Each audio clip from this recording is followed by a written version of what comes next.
How many times have you received talks about bullying, or have you read or heard about it? Well, I'm Daniela Gonzalez, and today I'm going to talk about bullying. The benefit of being an American student that once was studying in another country, such as Mexico, is that, in my case, I noticed that a current problem in both parts of the world is bullying. And an interesting thing about that is that bullying is present in all social classes. You'll see bullying in a public school as well as in a private one, and it is practiced by many different ways. And that's why I realized that this is an actual huge and constant problem that we're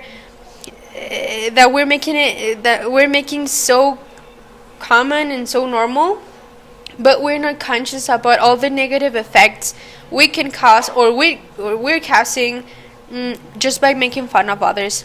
Well, I think we all know one Big Mike, or one Big somebody's name, or one Givy, who's an overweight character from a Nickelodeon TV show called iCarly, or somebody, or some Daniela 4 Eyes, or Nerd D for Daniela, obviously, for those who use glasses, or somebody with that kind of nickname. Well, even though that's a single word, a single term, that can hurt somebody's feelings, and we can affect that person in ways we don't even imagine, and that's called verbal bullying. However, there are other ways in how bullying can be exerted, like through social media and through internet, and that's called cyberbullying. But the Help Guide organization states that there are other types of bullying, such as the physical and the relationship one. The interesting thing about this issue is the statistical part, because the Department the Department of Health and Human Services of the United States of America states that, in fact, it is in middle school where bullying is more present. There is a 28% of bullying cases, which is like 1 out of 4 students that have been bullied. Whereas in high school, there's only 16%, 12% in combined schools, and at the end we have primary schools with a 9%. But all this data and all those numbers are just for the United States. However, if we do research on the country and the state next to us, which is like Chihuahua, Mexico, we can see that actually Chihuahua is one of the top 10 states with more cases of bullying. In fact, when I was studying in Ciudad Juarez, bullying was daily present. Not for me, but it was daily present. So when I moved to El Paso, I moved thinking that everything will be different, just because El Paso is a city of the United States. And because of the educational and security system. But actually, bullying is the same here as in Juarez, in my personal opinion. However, I want to present you all a case in a very prestigious private school in Ciudad Juarez.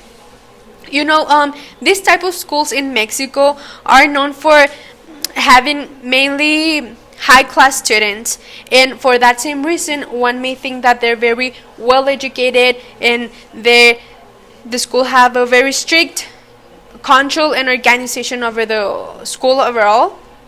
But this case shows the opposite.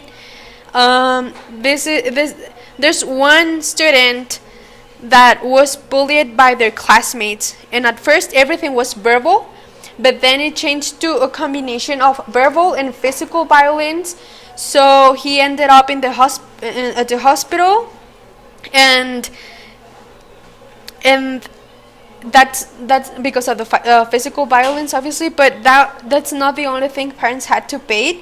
They also are still paying for the the psychological help, because he ended up more mentally harmed than physical. So until this day, they've paid over 1 million pesos, which is like $50,000.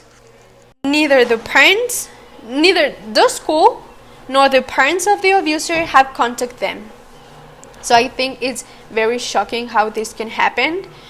Also, how many times have you worried about what the people or the society will say about your look, about your skin color, about the way you talk, the way you move, or your sexual orientation?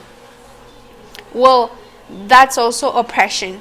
That's called social bullying, and it is defined as the act of excluding someone, spreading rumors, and making embarrassing comments. At least one type of bullying is present every day in our lives, and it is so common that we don't think of that situation or that comment as an actual violence or actual bullying. But now society judges everything down to the smallest detail, and that's why we have cases of low self-esteem. There's a lot of insecurity, and in extreme cases there's a lot of suicidal thoughts. Indeed, thanks to many surveys, the National Center for Educational Statistics provides some of the reasons why people get bullied, and some of them are because of the physical appearance, because of the race, the religion, the gender, the disability, the ethnicity, and the sexual orientation. So basically, one can be bullied for the smallest detail, and I don't think that's positive, and I don't think there's a purpose of making fun of someone. So just to end with this video, I just want to say that as I mentioned, there are different types of bullying, and they're daily present in our lives, and some of those comments and some of the situations are so often that we're making them so normal, when in reality it affects people in long and short and in long terms. And the interesting thing about this is that we have heard this so many times, but we're still practicing it. We're still making fun of others. We're still, physically and mentally hurting other people. And I don't think that instead of doing something positive, So that's it for this video. I hope you really learn about this and about bullying. And that's it. Thank you.